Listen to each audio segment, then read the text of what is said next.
Question करूंगा। आप कुछ चीजें बताइए जो यहाँ पे एक संज्ञान में बात आई है कि अभी हमारे साथ के भी कुछ पदाधिकारियों के लिए इलेक्शन से ड्यूटी आ गई है सचिवालय के लिए। अब ये अभी मुझे लगता है कि और भी जगह सब जगह लेटर मिल चुका होगा विभागों में। ये भी एक कारण हो सकता है कि वहां तक बात पहुंच चुकी है तो उन्होंने सोचा होगा तो इनकी इलेक्शन ड्यूटी लगवा दो। एक हड़ताल तोड़ने का कारण बहुत सारे होते हैं।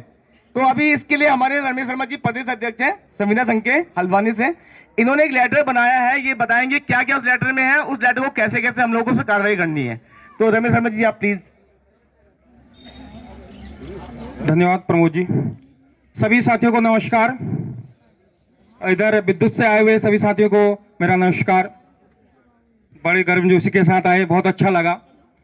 साथियों देखो, किसी भी हड़ताल को हो या कोई भी चीज हो, रणनीति बनानी पड़ती है। एक रणनीति के तहत ही अगर कार्रवाई हो तो वो बहुत सक्सेस होता है।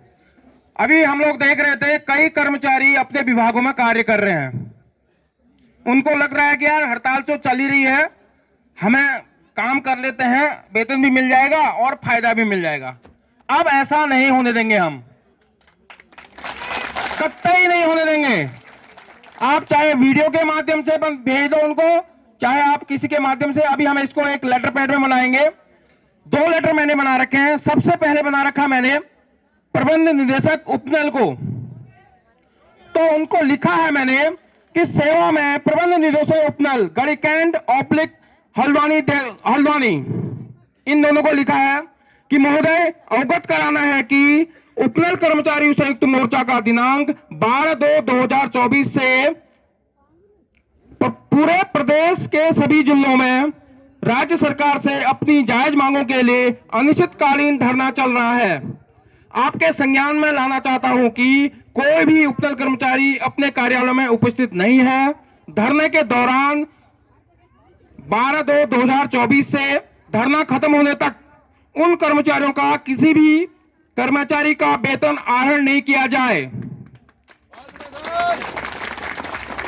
या तो उनको छुट्टी में मान लिया जाए या उनको धरने में मान लिया जाए।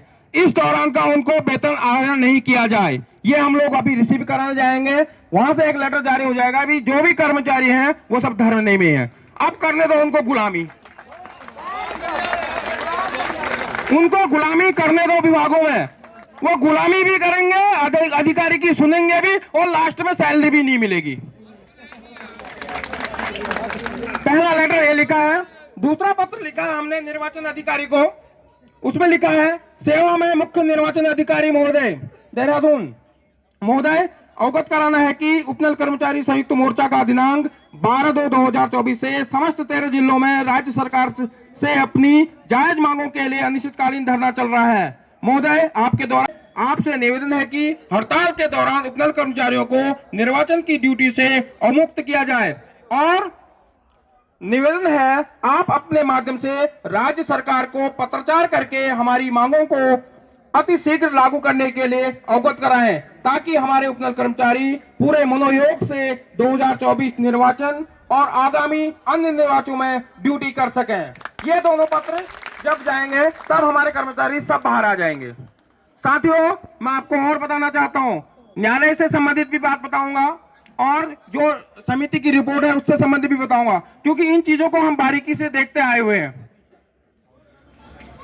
अभी हाईकोर्ट में बाबुलकर साहब जो कि राज्य सरकार के अधिवक्ता हैं, उन्होंने सीनियर एडवोकेट हैं, उन्होंने एक लेटर दिया है कि उन उपनल कर्मचारियों के जायज मांगों को मानते हुए इनको वन टाइम सेटलमेंट दिया जाए।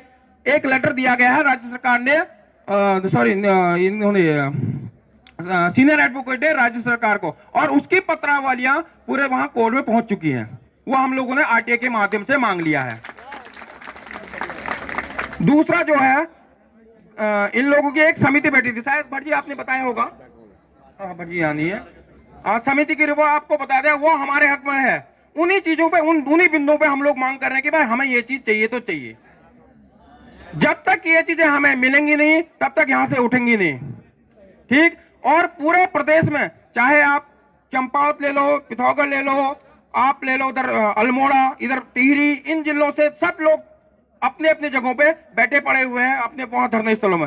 कल तो पूरा मुख्यमंत्री का कैंप कार्यालय, देखो मैं चंपावत से ही हूं, मुख्यमंत्री का कैंप कार्यालय जो है पूरा घेर रखा था, वो उठने को तैयारी नहीं था। मैं आपको बताता हूं, चंपावत में आपके थोड़ा सा आपने संज्ञान लिया होगा, पुराना एक इतिहास रहा है कि जब आजादी के समय भी कालू मेहरा, इन लोगों का नाम आपने सुना होगा कि वो बड़े उस टाइप के थे करके, लड़ाकू बेड़ाकू टाइप के, आपने सुना होगा। वो लोग वैसे ही हैं वहां। उन्होंने कल शुरू कर दिया था, या तो हम यहाँ से लड़के जाएंगे या उठेंगे नहीं। तब कुछ वार्ताएं हुई थी वहां पे, तब जाके थोड़ा वो वहां से हट गए थे। तो साथियों मैं कह रहा हूं, आज क्या है, शनिवार है ना, यानी कि सोमवार को जो महारैली में है उसमें पूरे प्रदेश भर के, यानी कि चंपावत इधर इधर से पूरी गाड़ियां भर के यहां पहुंच जाएंगे। जैसे ही हम लोग, सर रहने दो, जिंदाबाद। तो ये चीज है, जैसे ही हम लोगों ने अभी एक मीटिंग करनी है, सभी लोग आपस में मिलेंगे, तो उन्होंने गाड़ियां बुक कर दी हैं, सभी बसें बुक कर दी हैं, वो कल वहां से रवाना हो जाएंगे, परसों सुबह यहाँ पे पहुंच जाएंगे, एक महारैली करेंगे।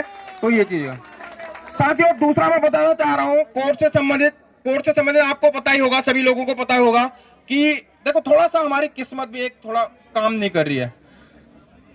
कुंदन सिंह केस आपने देखा ही, सुना ही होगा, सब लोगों ने सुन रखा होगा। उसका जो भी कार्रवाई चल रही है वो हम लोग कर रहे हैं, साथ में सभी लोग सहयोग कर रहे हैं, आप लोग सहयोग कर रहे हैं, हमारे साथी लोग, भटजी लोग, सभी सब लोग सहयोग कर रहे हैं, और आप लोगों का सहयोग तो काफी है ही है।